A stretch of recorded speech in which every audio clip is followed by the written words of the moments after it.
السلام عليكم متابعي قناة HD فيلم الكرام.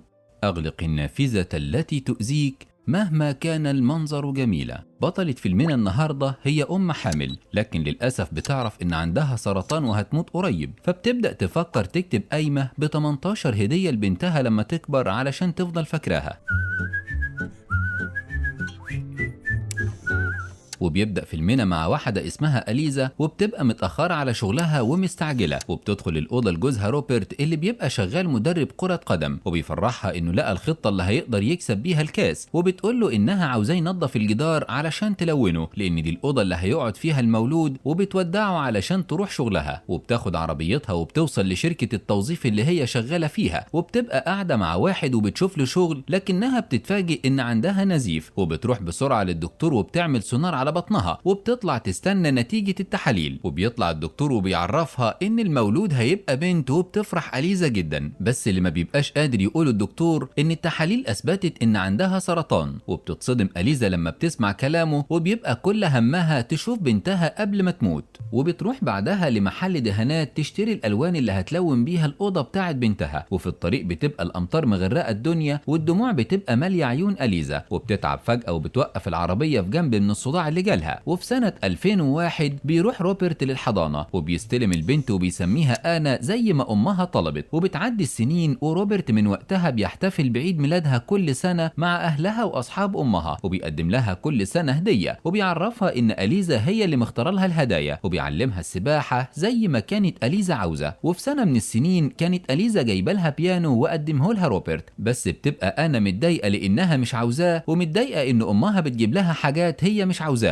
وبتجرب تعزف عليه هي وواحد صاحبها لما روبرت تتحايل عليها، ولكن فجأة بتتعصب وبتقفل البيانو على ايد صاحبها، وبتطلع على اوضتها ومش بترضى ترد على ابوها، وبيتأسف روبرت للمعازيم وبيوصلهم لحد العربية، وبيطلع يلاقيها قاعدة فوق البيت ومش بترضى تنزل، فبيطلع يقعد جنبها وبيقول لها ان أليزا مسافرة، لكن أنا طفلة ذكية وبتفهم ان امها ماتت. وتاني يوم بياخدها روبرت وبيخليها تزور قبر امها، وبتحط لها الورد وبتمشي وهي متضايقة. وبتعدي السنين وبنوصل لعيد ميلادها ال18، وبتبقى الصبح في تمرين السباحة، وبتنط هي وصاحبتها نطة خطيرة جدا، وكانت صاحبتها هتموت انما آنا ما بيحصلهاش حاجة. وبيروح المدرب بتاعها روبرت وبيقول له انه هيفصل آنا من الفريق لانها كانت قاصدة تموت نفسها واثرت على صاحبتها علشان تنط معاها، وبياخدها روبرت في العربية علشان يرجعوا البيت، ولما بيوصلوا قدام البيت بتلاقي الزينة متعلقة على الباب، وبتتضايق انه لسه بيعاملها كأنها طفلة صغيرة، وبتقول انها مش عاوزة الهدايا بتاعت امها علشان ما بتحبهاش. وبيتعصب روبرت عليها وبيقول لها تنزل من العربية وتدخل وتبين انها فرحانة قدام الضيوف والا هيعاقبها، لكن انا مش بترضى تخش وبتقف قدام البيت تدخن، ولما بتاخدها المدرسة بتاعتها علشان يحتفلوا بيها بتتعصب وبتسيبها وبتمشي، وبتفضل ماشية في الطريق وبتشاور لعربية واحد غني ومعاه عربية فخمة، وبياخدها معاه للحانة، وبيعرف منها ان النهاردة عيد ميلادها وبيبقى عاوز يحتفل بيها، لكن هي بتقول له ان امها ماتت في نفس اليوم وهي بتولدها. وبيطلع الراجل الغني عارف أليزا وروبرت لانه كان بيتدرب في فريق روبرت، وبيقول لها انه هيتصل بابوها يجي ياخدها، وبتستغل انا انه نسي مفاتيح العربية وبتاخدها علشان تهرب منه، لكن ما بتعرفش تسوق وبتخبط العربية وبتوقع الموتوسيكلات بتاعة الناس وبيجروا وراها، وبتفضل تجري منهم لحد ما بتخبطها عربية وبتفقد الوعي. ولما بتفوق بتلاقي أليزا اللي بتفوقها وبتاخدها معاها للبيت، وبتبقى انا مستغربة لانه مفيش حد من اللي كانوا بيجروا وراها موجود. وكمان لما أليزا خدتها معاها للبيت بتاعها ولقيته بيتها، وبتدخل انا البيت وبتلاقي كل حاجة زي ما هي، وبتجيب لها أليزا مطهر للجرح اللي في ايديها، ومش بتفهم هي فين لما بتعرف انها في سنة 2001، وبتقعدها أليزا تحط لها المطهر بس بيبقى مادة تانية بتوجعها. وبعد شوية بيوصل روبرت للبيت ومعاه فريقه ومعاهم يافطة علشان يشجعوا نفسهم، وقبل ما تطلع له أليزا بتخبي التحاليل بتاعتها في الدرج، وبتطلع أليزا تستقبله وبيبان عليها التوتر، وبتقول له انها خبطت واحدة بالعربية وجابتها معاها للبيت. وبيدخل روبرت يتعرف على آنا، وبتتأكد آنا انهم اهلها لما بتشوف روبرت، وبتسيبهم وبتطلع الحمام وبتقلب في حاجة امها، وبتمسك الروب بتاعها وبتحضنه. في نفس الوقت بتحضر أليزا العشاء وبتبقى تعبانة لانها صاحية من بدري وما بتحبش حد غريب يقعد في بيتها، وبيوقفوا كلام لما بتنزل آنا وبتقعد تاكل معاها، وبتقول لهم انها ما عندهاش مكان تروحه لان امها في المستشفى وابوها بيسافر على طول ومش موجود، وما بيلاقيش روبرت حل غير انه يخلي انا تفضل للصبح وهيروح يوصلها للمستشفى. وبتطلع أليزا للأوضة وبيحصلها روبرت وبيبقى جايب لها تيشيرت هدية وعليه اسمها علشان تشجعه في نهائي الكاس. ولما بتشوفه بتفضل تعيط وبيقلق عليها روبرت، بس مش بترضى تقول له سبب عياطها. اما انا فبتطلع التحاليل وبتعرف ان أليزا عندها سرطان. وتاني يوم بتصحى أليزا تغسل وشها وبيجي لها روبرت وبيقول لها تتصل بحد من اصحابها يجي يقعد معاها اليومين اللي هيسافرهم علشان البطولة، وبيتخانقوا لانه قلقان عليها وهي مش عاوزة حد يساعدها في حاجة. وبعد خناق كتير بتوافق ان انا تقعد معاها علشان تساعدها. وبمجرد ما بيسافر روبرت بتنسى أليزا الاتفاق وبتاخد انا توصلها لامها المستشفى زي ما قالت. وبتروح أليزا بعدها المستشفى نفسية وبتكون انا ماشية وراها. وبتبقى أليزا مستنية الدكتور وبتقابلها واحدة اسمها كارلا كانت ساعدتها تلاقي شغل في مدرسة قبل كده. وبتقعد معاها وبتعرفها أليزا انها لسه ما عرفتش حد عن اللي عندها وجاية للدكتور علشان تقدر تتجاوز الخبر. وبتدخل أليزا للدكتور هي ومجموعة كبيرة من المرضى وبيتعرفوا عليها. وفجأة الباب بيخبط وبتدخل انا تستأذن وبتدخل تقعد. وبتعرفهم ان امها كانت معاهم في المستشفى وما طلبتش من حد مساعدة علشان ما حدش يشفق عليها. وبيعرضوا عليها كلهم المساعدة بس بتقول لهم انها محتاجة شغل علشان تكسب منه وتعيش. وبتطلب انا من أليزا تشوف لها شغل. وبالفعل بتاخدها أليزا للمكتب وبتملى بيانات عنها. وطبعا انا بتقول لها اي معلومات. وبتجيب لها أليزا شغل في قاعة افراح وبتبقى عاوزة جزمة بكعب علشان تناسب المكان اللي هتشتغل فيه. وبتطلب انا من أليزا انهم يبدلوا الجزم وبتوافق أليزا. وفي الليل بتتصل أليزا بروبرت وبتطمن عليه قبل الماتش وبتقفل معاه. وبتلاقي الباب بيخبط وبتنزل تفتح وبتبقى انا خلصت الشغل وجايه تجيب لها الجزمه بتاعتها. وبتكون انا جعانه ومش بتحب الاكل اللي أليزا عاملاه. وبتطلب انا من أليزا انها توصلها بالعربيه لاي مطعم بس أليزا بترفض. وبتطلع انا تزمر بالعربيه وبتعمل صوت عالي وبتصحي الجيران. وبتضطر أليزا تطلع بسرعه وبتوصلها للمطعم. وبتجيب انا اكل وبيقعدوا في مكان عالي وبيفضلوا يتكلموا. وبتعرف انا ان امها كانت حامل قبل كده وحصل لها اجهاض وما فكرتش قبل كده تسيب المكان اللي عايشه فيه لانها بتحب كل ذكرياتها مع روبرت في المكان ده. وبتقوم أليزا تجيب المفتاح من الجاكيت بتاعها بس بتبقى نسيته من الاستعجال وهي خارجه من البيت. وبيضطروا يروحوا يباتوا في فندق لحد الصبح. وبتستغل انا انشغال أليزا في حجز الاوضه وبتتسحب وبتنزل حمام السباحه. وبتدور عليها أليزا وبتلاقيها وبتنزل معاها وبيفضلوا يهزروا وبيستمتعوا بالميه. وبتحس أليزا ان الجنين اتحرك في بطنها وبتمسك ايد انا وبتحطها على بطنها وبتحس بالجنين وبتسمعه. وبعدين بتروح أليزا تجيب حاجه يشربوها. ولما بتطلع الاوضه بتلاقي انا نامت وبتقلعها الكوتش وبتغطيها لكن انا بتبقى عامله نفسها نايمه. وبتجيب أليزا الدفتر بتاعها وبتكتب فيه الحاجه اللي هتحتاجها بنتها. وبتلاحظ انا اللي بتكتبه أليزا وبتتقلب ناحيتها وما بتخليهاش تكمل. وفي اليوم اللي بعده بيرجعوا البيت وبيجيبوا حد يفتح لهم الباب. وبتشيل انا الدهانات من العربيه وبتدخلهم للبيت. وبيدخلوا يرتبوا اوضه البنت مع بعض. وبتلاقي انا تيشيرت بيعجبها ومش بترضى ترميه. ولما بتقول لها أليزا انها هتخلي بنتها تاخد دوره غطس زيها بتتضايق لانها ما كانتش بتحب حد يجبرها على حاجه. بس أليزا بتقول انها بتتخيل بنتها هيبقى شعرها اصفر وعينيها ملونه وعندها شخصيه قويه. وبيفضلوا يتناقشوا في النقطه دي لان انا ما كانتش بتعمل حاجه من اللي كانت عاوزاها. وبيقاطعهم اتصال من صاحب القاعه اللي راحت انا تشتغل فيه. وبيقول لأليزا ان انا مشيت من غير ما تقول لحد. وبتتأسف له أليزا وبتقول له انها هتجيب له حد تاني يشتغل وبتقفل معاه. وبتتخانق مع انا لانها كدبت عليها. وبترد عليها انا انها لسه مهتمه بالشغل حتى بعد ما جالها السرطان. فبتضربها أليزا بالقلم على وشها لان اهم حاجه عندها ثقه العملاء فيها. وبتعرفها انا ان الشغل ما كانش كويس وكانوا بيعاملوها وحش وبتسيبها وبتمشي. وبعدها بنلاقي أليزا زعلانه انها ضربت انا. وبيوصل روبرت للبيت وهو متضايق علشان واحد من اللعيبه بتاعته خسروا النهائي. وبتنادي عليه أليزا وبتعرفه ان المولوده هتبقى بنت. وبتفرحه لكن الخبر التاني بيطفي ملامحه لما بيعرف ان عندها سرطان. وبياخدها وبيروح للمستشفى وبيعمل لها أشعة رنين. وبيعرفوا من الدكتور ان العلاج هيسبب اجهاض الطفل. وبيرفضوا يضحوا ببنتهم واتفقوا يكملوا العلاج بعد الولاده. بس الصدمه بتحصل لما بيقول لهم الدكتور ان العلاج بيبطئ الورم مش بيقضي عليه وان مفيش علاج لحالتها. فبيتعصب روبرت لانه ما يقدرش يستغنى عنها وبيزعق للدكتور علشان ما عندهوش علاج. وبتروح بعدها أليزا للدكتور النفسي وبتقول له ان روبرت مش قابل فكره انها تموت وبيحاول يلاقي علاج. لكن أليزا بتبقى مهيئه نفسها وبتطلب من اللي موجودين انهم يساعدوها تكتب قايمه بالهدايا اللي عاوزه تشتريها لبنتها. بس بتلاقيهم بيتريقوا فما بتكملش كلام معاهم. ولما بتخرج وبتخرج بتسأل موظفة الاستقبال عن